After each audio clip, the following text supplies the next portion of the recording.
தானங்களிலே சிறந்த தானம் அன்னதானமே ஆகும். பசி என்று வருபவர்களுக்கு உணவளிப்பதை விட வேறு பெரிய புண்ணியம் இப்பூ உலகில் கிடையாது. அத்தகைய அன்னதானத்தின் சிறப்பை ஒரு குட்டி கதையின் மூலம் தெரிந்து கொள்வோம். மகாபாரத போரில் மடிந்த கர்ணன் நேராக சொர்க்கத்துக்கு செல்கிறான். அங்கே கர்ணனுக்கு தேவையான அனைத்து வசதிகளும் கிடைக்கிறது. ஆனால் கர்ணனுக்கு அங்கே பசி வாட்டி எடுக்கிறது. கர்ணனோ, சொர்க்கத்தில் பசி எடுக்காது என்று சொல்வார்களே, நமக்கு மட்டும் ஏன் பசி வாட்டி எடுக்கிறது என்று யோசித்துக் கொண்டிருந்தான்.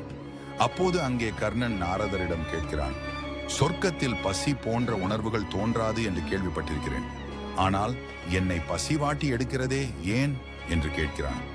அதற்கு நாரதரோ, உன் பசி போவதற்கு ஒரு வழி இருக்கிறது. உன் ஆள்காட்டி விரலை எடுத்து வாயில் வைத்துக்கொள், உனக்கு பசிக்காது என்று நாரதர் கூறினார். அதை போலவே கர்ணன் தன் ஆள்காட்டி விரலை எடுத்து வாயில் வைத்ததும் பசி நீங்கி விடுகிறது. இதுவே அவன் விரலை எடுத்தால் திரும்ப பசிக்க ஆரம்பித்து விடுகிறது. இதற்கான காரணம் என்னவென்று நாரதரிடம் கர்ணன் கேட்கிறான்.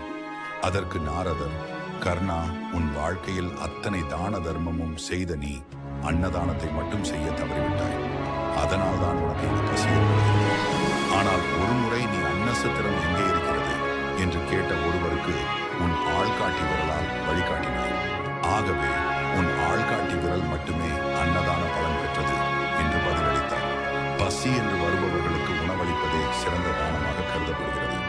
அன்னதானம் செய்வதால் பூர்வ ஜென்ம கர்ம வினைகள் நீங்கும், வறுமை தீண்டாது மகிழ்ச்சியான வாழ்வு கிட்டும்.